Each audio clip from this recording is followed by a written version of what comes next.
இந்தியாவில் எலக்ட்ரிக் வாகனங்களுக்கான பேட்டரி தயாரிப்பு தொழில்நுட்பங்களை தெரிந்து கொள்வதற்கான சர்வதேச கண்காட்சி அடுத்த மாதம் 3ஆம் தேதி முதல் 5ஆம் தேதி வரை தி பேட்டரி ஷோ என்ற பெயரில் கண்காட்சி மற்றும் கருத்தரங்கு உத்தரப்பிரதேச மாநிலம் கிரேட்டர் நொய்டாவில் நடைபெறுகிறது.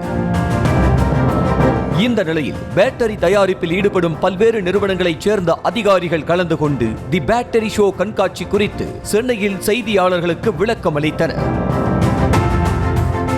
இந்தியாவில் எலக்ட்ரிக் வாகனங்களின் பயன்பாடு அதிகரித்து வருவதால் அதில் பயன்படுத்தப்படும் பேட்டரிகளின் தேவையும் சந்தையில் அதிகரித்திருப்பதாக பேட்டரி தயாரிப்பு நிறுவனத்தினர் தெரிவித்தனர். கடந்த 2 ஆண்டுகளில் ஒப்பிடும்போது எலக்ட்ரிக் வாகனங்களுக்கான பேட்டரி விலை குறைந்திருப்பதாகவும் இனி வரும் காலங்களில் லித்தியம் அயன் பேட்டரிகளின் விலை மேலும் குறையும் எனவும் பேட்டரி தயாரிப்பு நிறுவனத்தினர் தெரிவித்தனர். இன்னொன்று காஸ்ட்டு, அந்த இவி பேட்டரி வந்து எக்ஸ்பென்சிவாக இருக்குன்னு ஒரு பேச்சு இருக்குது. ஸோ அதுவுமே வந்து நம்ம பயப்பட வேண்டி வராது. இப்போ இருக்கிற காஸ்ட்டுக்கு இன்னும் ஒரு 2-3 வருஷத்துக்கு அப்புறம் கண்டிப்பாக இந்த காஸ்ட் வந்து ரொம்ப குறைஞ்சிடும். இந்திய மின்சார வாகன சந்தையின் வர்த்தகம் 2024இல் 34.8 பில்லியன் அமெரிக்க டாலராக இருப்பதாகவும் அது 2030ஆம் ஆண்டுக்குள் 120 பில்லியன் அமெரிக்க டாலராக அதிகரிக்க கூடும் என எதிர்பார்ப்பதாக பேட்டரி தயாரிப்பு நிறுவனங்கள் தெரிவித்தன.